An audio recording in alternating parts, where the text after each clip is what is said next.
part of the afternoon here, and I don't know who told you we are here, because we did not call you, because my coming here was to find out the experiences that the people of Kenya are going through, because they have been concerned for a while about the quality of the services that we are offering our people in this department. First and foremost, let me say that at the moment, as you can see, we still have a large number of the people of our country who are looking for passports for various reasons. Some for study, some for travel, others for work, others for medical purposes. Unfortunately, for a long time, more than 2 years now, we have not been able to match the production of passports with the demand. And when I took over office, I said part of my effort, together with the rest of my colleagues in this State Department, is to make sure that we triple the number of passport holders in Kenya, currently 3,500 to 10 million by 2027. I am still committed that we'll reach that target. However, when we went to review the system of production, we realized that as a country, for a long time, we have underinvested in this very critical service. And by underinvestment, I mean this is a service where Kenyans require for the various reasons I've said, but it's also a service for which they are charged a fee. And for me, therefore, it became clear that it's a very easy space to turn around, because if it is a service where Kenyans are paying a fee, all what we needed is to ensure that the department has the appropriation in aid, so that part of the money that is generated from the fees is retained by the department, so that the department can directly modernize the technology, the equipment, the facilities that they require to serve even more Kenyans. So it became clear to me that for us to make or to fulfill the pledge that we had made of tripling the number of Kenyans who hold Kenyan passports, it was important to engage the National Treasury for this State Department to have appropriations in aid in the Directorate of Passports, because through our Directorates of Immigration, which is the directorate that is responsible for the issuance of passports, we generate a revenue of nearly 20 billion shillings a year. Some of the equipment that has frustrated us from delivering the services that these Kenyans you see here are looking for are costing 100 million or less. One printer is in the region of 150 million, depending on the type of the printer. And so, if this department was allowed, as is allowed in law, that part of the revenue it generates, apart from going to the treasury, part of it is retained for purposes of creating an efficiency space and build the capacity of the department to even serve more people, that would have worked. So I'm glad to report that we have achieved that last month after many months of negotiations between us and the National Treasury. And right now, from this month, we have been able to get approximately 1.3 billion shillings approved as appropriations in aid for the immigration department. And that money is enough to buy all what we require to print enough passports, process them in good time, and even improve the physical infrastructure so that our people can be served in an orderly and hygienic environment. But that has just happened. I think even the S-checker is yet to be availed, but any time from now, the relevant S-checker will be availed to help us build that capacity. So that I wanted to build that case so that Kenyans can understand that we inherited a systemic problem, and we are not blaming any particular person. It's only that this department did not have appropriations in aid. So any officials who are serving this Directorate of Immigration could not do much. So I speak that because I know we have a new Director General. There is another Director General who served and his term expired sometimes 2 months ago. So we cannot lay blame on this department. The problem is that they didn't have appropriations in aid. We have resolved that problem. Number two, again, due to low investments of government over many years in this directorate, the equipment became dilapidated and worn out. And sometimes in March this year, our printer broke down. And it became a nightmare to either repair or even buy a new one. At some point, we repaired it around May, June. But then it broke again. It was repaired again. Right now it's working, and we also be able to repair another one, which was idle and broken down earlier. Right now, we have a modest capacity of printing our passports, but it's not enough.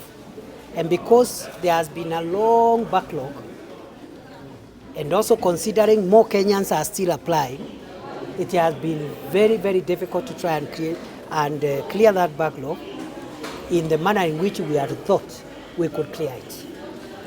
And so, by the time we started the current strength of production, we had over 100,000 applications pending, and more Kenyans were still applying. We have been able in the last 1 month or so to bring down that backlog, including the new applications, to last week 58,000 to today 44,000. And therefore, that has been possible because of the repairs that I've talked about of the equipment, although still we are way below our production capacity. What we intend to do is, as soon as the S-checker is available to the Immigration Department, we'll acquire as many printers as possible. We will improve on our physical facilities. We are going to make sure this place is efficient. We will surprise Kenyans with a very efficient passport processing and very efficient experience. So therefore, we stand at 44,000 tonight, and we are producing an average of 5,000 plus passports per day with 2 shifts, day and night. And that shows you, as much as we have had complaints about some of our staff, members and officers serving here, we still have hundreds of very patriotic and hardworking staff members. Some are working throughout the night. They are relieved by their colleagues during the day. We want even to improve and even increase other departments other than the production department to have more shifts, more night shifts, so that all the departments move in tandem. Of course, we have a national culture where everybody goes home in the evening and comes back in the morning. And because of that, even some of the departments, I am being informed, we had tried to have a night shift in the customer care department, in the biometrics department where we are, but there were no takers. So the only thing we can do at night is to print, because we don't require the applicants or our people to be there. So going forward, we will correct the mess, as I have said, through the appropriations in aid. I just want to plead with the people of Kenya to be patient a little while, because we will solve this problem. There are no two ways about it. So in the coming days, a few weeks, we'll be back to normal. We'll have finished the entire, I estimate in another 14 days, the entire backlog will be finished. And then now we start optimal production of passport by applicants as and when they arise. I also say that we have had also public complaints about a few officers who have been accused of soliciting for bribes. And I did say when I appeared in Parliament last week that that is gross misconduct. It is discretion, is the highest level of discretion on the privilege that we have been given as public officers to serve the people of Kenya. This country has 50 million people, and only about 1 million are in the public sector. So those of us in this public sector are privileged. Not every Kenyan has the privilege we have. So it's very wrong, it is illegal to ask for money to give a service to a Kenyan by way of a bribe. And therefore, I want to make it clear that the majority of our officers, security officers, immigration officers who are serving in this building are honest, hardworking, patriotic Kenyans. And in my experience when I was downstairs there, an old Kenyan, an older Kenyan, let me put it this way, Mzee, approached me and actually had very good things to say about how he was treated together with his wife and grandchild when they came here looking for service. And he even told me, this one treated me well. This other one treated me well. And he was very excited, and it was spontaneous because that Mzee did not know the minister is coming here. So I know there are Kenyans working here, security officers, immigration officers who are doing a good job, and I really applaud them and ask them to continue patriotically serving their fellow citizens. But the truth is also, the public cannot be complaining in vain. There must be a few among us who are soiling our name. And that's why I said last week, and I want to repeat it now. We will clean up this place from corruption, cartels, and anyone who is asking for bribes from this space, whether it's a police officer, whether it's an immigration officer, whether it's a public official of whatever rank, even if they are ordinary citizens who have come to do brokerage for bribes here, we will arrest them and prosecute them, all of them. You have seen already we have started. We have already made some arrests. I want to make it clear, this space is not available for corruption. I also want to clarify to our people that the printing of passports is a security process, and therefore that process and the facility where that process is taking place is protected. And therefore, we do not expect people in this space who are not applicants or who are not coming for services related to passports. When I came, I started outside there. And I found a large crowd of people idling outside this building. And I started having a conversation with them. They could not give me a satisfactory reason why they are there. Some of them said, oh, I brought somebody and they are being assisted inside there. But what are you doing here? If you have brought your spouse or you have brought your child who is not underage, once they enter this space, please go downtown, look for a restaurant, wait for them there. You have their phone number. When they finish being served, you can now connect with your loved one and you go home or wherever you are going. You cannot come and idle outside a security facilities. Therefore, I have directed the security agencies to clean up crowds and people who are not doing anything from every side of this building. The front, the rear, the side, and the side. No person should be found around this facility if they are doing nothing. And because there is a public road on around 3 or 4 sides, almost all the sides of the building, if someone is traveling on that road by foot or as a motorist, they must move to where they are going. So nobody is allowed to hang around here. I saw some carrying some rucksack bags, others are just sidling there, and they cannot account for their time here, including our brothers and sisters who come to wait, the border riders who come to wait for customers there. That is not a designated area. So this place is not available for anybody who is not coming to seek the service in the manner in which this building provides the services. We know there are other visitors who go to other public offices here, but we will not allow, because this is the building that hosts the printing of passport, will not allow people to hang around this building. Number 2, the people who we are informed have been soliciting for bribes, claiming that they are taking that money to their contacts in this building. We are going to crack down on them. That crackdown is continuous, and expect more arrests, including possibly today. We could have some news. And that process is going to be continuous. It is going to be intelligence-led. It's going to be both overt and covert.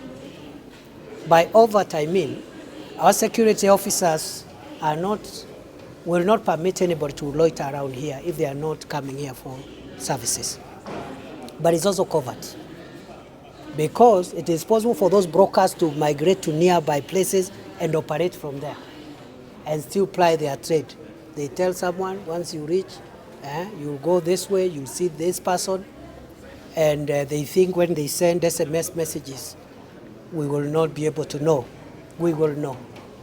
And already we have flagged a number of people who have been terrorizing Kenyans here, asking for bribes. Some of them have been arrested, others will be arrested, and we'll arrest even members of staff who could be soiling the brand and the name of our staff who are working so hard here to deliver this service to the people of Kenya. Finally, we are auditing our systems on how we provide this service. It may be possible in the future that you don't really need to come here for everything that is associated with your application. As you are aware, the application process is online, it's digital, but we are also going to apply technology and other measures to ensure that we minimize crowds, because as I have said, this is a security facility, and therefore crowding is not a very good thing. We'll improve on that, and we are also reviewing our systems, including our systems of giving the service, our systems of production, and since the reforms are ongoing, I think I better leave it at that. Once more, by assuring the people of Kenya, we are committed, all of us, to make sure that we make our experience here bearable, and we respect the people of Kenya as the owners of this country. They must be treated well. Nobody should be served ahead of the other unless the emergency can be explained.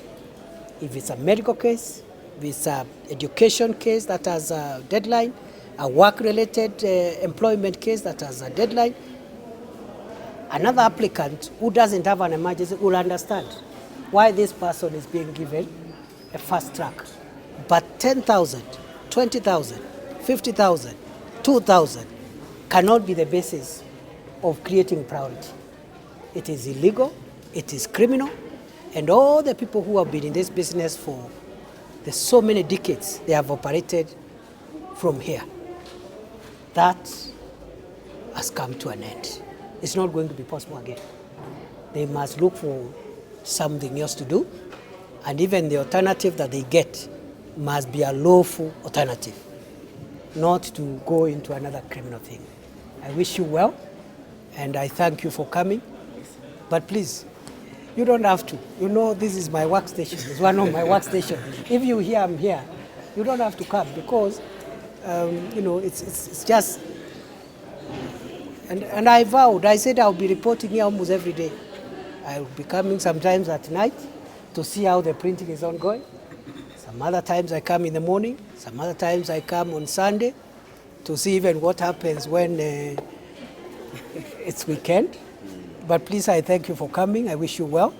And once more, I apologize on behalf of government because of the delays that our people continue to experience. It's inadvertent. It cannot be blamed on staff. It cannot be blamed on any particular person.